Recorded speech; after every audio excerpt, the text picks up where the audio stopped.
Bienvenue dans cette nouvelle vidéo. Nous tendons vers la fin de notre fonction. Nous allons tracer la courbe. Bientôt, nous allons tracer la courbe. Donc, ici maintenant, on a toujours notre tableau de variation qu'on vient de déterminer. On nous donne maintenant la valeur de alpha. On dit que alpha, c'est 1,7. F de alpha est égal à 1,3. Donc, les valeurs là, on nous les a données. C'est dans l'exercice qu'ils ont donné ça. Du coup, on nous dit d'étudier les branches infinies. Ici, on a combien de branches infinies? Deux branches infinies.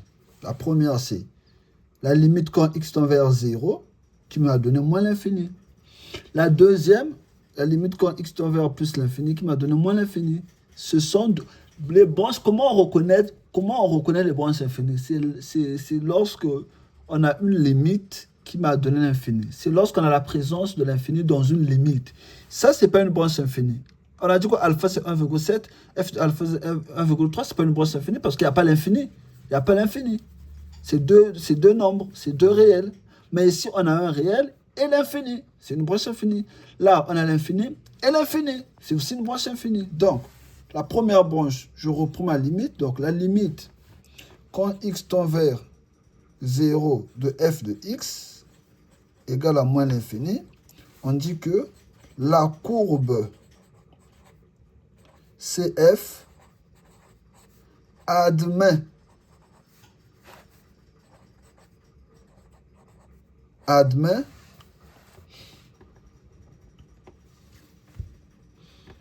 une droite verticale. Bien une branche verticale d'équation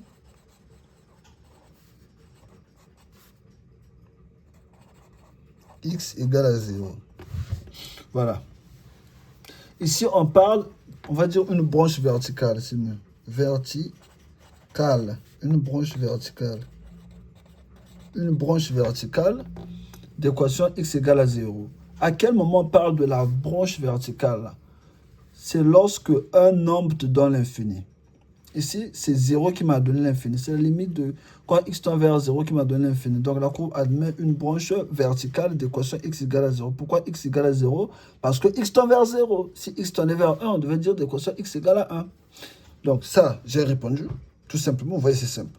Donc, un nombre me donne l'infini, c'est une branche verticale. C'est bon, non? Donc, deuxième limite. La limite quand x tend vers plus l'infini de f de x égale à moins l'infini. Ici, on ne conclut pas directement parce que l'infini m'a donné l'infini. Qu'est-ce qu'on fait? Quand l'infini te donne l'infini, tu dois calculer la limite quand x tend vers plus l'infini de f de x sur x. F de x sur x. Pourquoi j'ai dit x tend vers plus l'infini? Parce que x tend vers plus l'infini ici. Donc, à quel moment on calcule ce rapport? On calcule ce rapport lorsque la limite, quand x tend vers l'infini, te donne l'infini. Tu fais ça quand on te demande les branches infinies. Quand on te demande de calculer les branches infinies, qu'est-ce qu'on fait? On regarde mes limites que je viens de calculer. Quelles sont les limites où les réponses j'ai trouvé l'infini? Ici, on en a deux. Les deux nous ont donné l'infini. Donc, il y a des branches infinies. La première limite, x tend vers 0. Quand x tend vers 0 m'a donné moins l'infini, pas de souci. La courbe admet une branche verticale d'équation x égale à 0. C'est tout. La deuxième, elle est différente parce que l'infini m'a donné l'infini. Et le cours me dit que lorsque l'infini me donne l'infini, je dois calculer ce rapport. Je dois calculer, c'est une courbe oblique. C'est une courbe oblique. Donc, j'aurai quoi?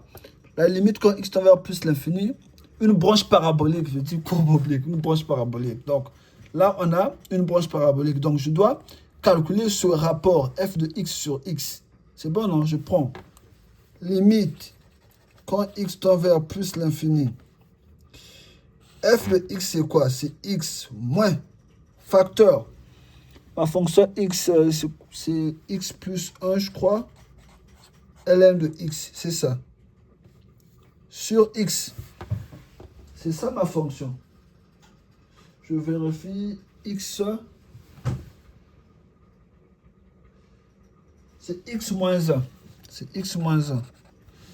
Mes excuses, c'est x moins 1 sur x. OK.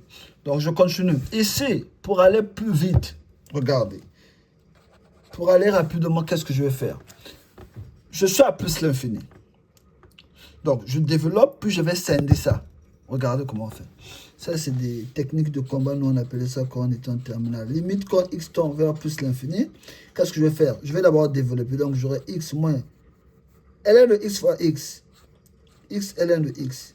ln de x fois moins 1, moins ln de x sur x.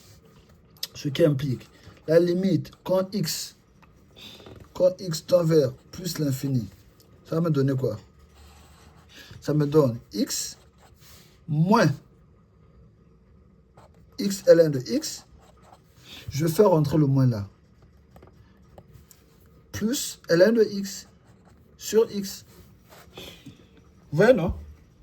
Ce qui fait que là, maintenant, je peux scinder. Scinder, c'est-à-dire, je prends limite de x, quand x, pardon, tend vers plus l'infini, j'aurai x sur x moins x ln de x sur x plus ln de x sur x. Regardez, en mathématiques, on dit ça. On fait ça. A sur B plus C sur B plus D sur B égale à quoi? Égale à A plus C plus D sur B. Genre, ils ont le même dénominateur. Donc, ça, c'est vrai. Ça aussi, c'est vrai. C'est la même chose. Donc, vu que cette écriture-là, ça ne m'aide pas trop, je ramène ça comme ça. Je leur donne leur dénominateur. Parce que je sais qu'en le faisant, j'ai une limite classique ici, au fait. Ça me facilite le travail. Ça me donne une limite classique. Ouais, non? Ça me donne une limite classique. Et ça, je peux simplifier et puis le travail est fait. Donc là, j'aurai quoi?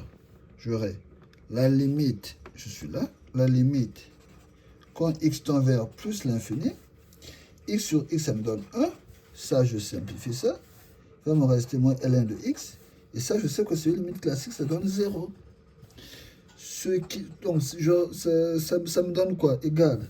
Je remplace 1 moins ln de plus l'infini. ln de plus l'infini me donne plus l'infini. Donc, j'ai plus l'infini ici. Donc, ça me donne 1 moins l'infini. On est d'accord, non? 1 moins l'infini me donne moins l'infini. C'est facile, c'est pas compliqué. Les maths sont faciles. Les maths sont faciles. Voilà. Donc, la limite, quand x tend vers plus l'infini de f de x sur x, ça m'a donné quoi? Ça m'a donné moins l'infini. Donc, on dit que, comme, on écrit comme, tout ça, tu en as dans ton cours, hein, comme la limite quand x tend vers plus l'infini de f de x sur x donne moins l'infini, on dit que la courbe admet une branche parabolique, la courbe admet une branche parabolique de direction OY. Voilà. Donc, je viens de déterminer mes branches paraboliques. Voilà. Donc, prends le temps de reviser ton cours, prends le temps de refaire ça. Ça, c'est vraiment une partie où tu dois maîtriser le cours. Et voilà. Donc, tu retiens, lorsque la limite d'un nombre te donne l'infini, une branche verticale. Quand l'infini te donne un nombre, branche horizontale. Quand l'infini te donne l'infini, on conclut par, on calcule le rapport f de x sur x. Et en fonction des réponses que tu auras, tu concluras. Donc voilà. Pour ma part, je vous dis à la prochaine vidéo. Bossez le baccalauréat à votre portée. Travaillez et ça ira. Bye bye.